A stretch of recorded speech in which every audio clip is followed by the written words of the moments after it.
Senang diri. 1, Squat sedia. 1, Ke kanan lurus. 1, 2, Pandang depan.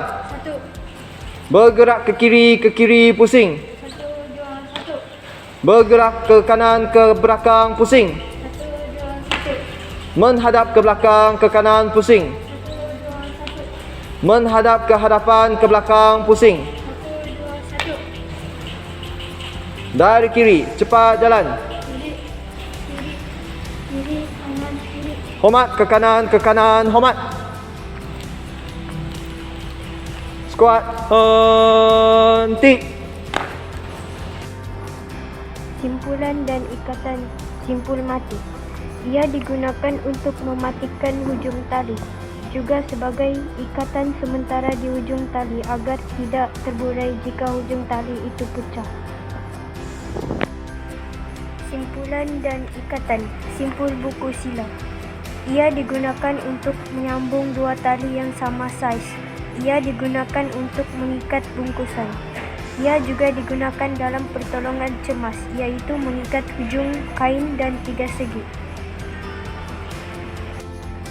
Simpulan dan ikatan simpul bunga getih. Ia digunakan untuk menyambung dua tali yang tidak sama saiz, tali licin dan tali basah. Ia digunakan untuk mengikat hujung tali di dalam kawasan berair. Ia digunakan untuk menyambung tali ke gelung atau tanjung. Simpulan dan ikatan dan simpul manuk. Ia merupakan asas bagi permulaan ikatan.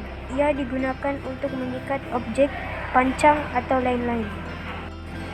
Simpulan dan ikatan simpul angka 8. Ia digunakan untuk mematikan hujung tali. Ia digunakan sebagai ikatan sementara di ujung tali agar tidak terburai jika hujung tali itu pecah. Ia lebih mudah dibuka berbanding simpul mati. Simpulan dan ikatan simpul tindih kasih. Ia digunakan sebagai tali pandu untuk menyelamat. Ikatan ini berguna untuk membuat gelung tali.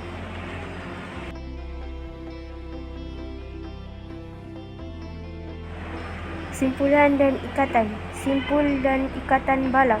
Ia digunakan untuk mengikat objek. Ia digunakan untuk menaik dan menurunkan kayu, papan atau peralatan dari tempat tinggi dengan selamat. Ia amat kukuh dan mudah dibuat dan dibuka.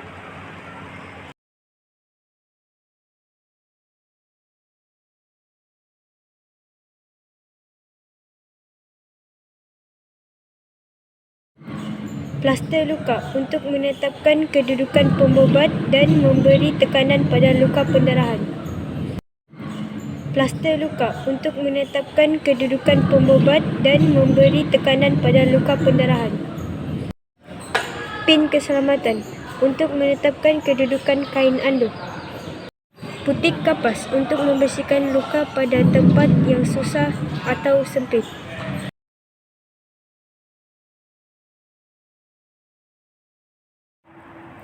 Rawatan kepatahan tangan. Langkah pertama. Jika terdapat luka, rawat dan balut luka tersebut terlebih dahulu. Ampukan tangan yang patah dengan tangan yang sebelah lagi. Langkah kedua. Letakkan kain anduh. Naikkan hujung kain anduh ke atas mengikut keselesaan mangsa. Ikat hujung anduh yang dinaikkan dengan yang satu lagi menggunakan simpulan buku sila. Langkah ketiga. Hujung kain anduh yang terkeluar disemat ke bahagian dalam dan dipinkan menggunakan pin keselamatan.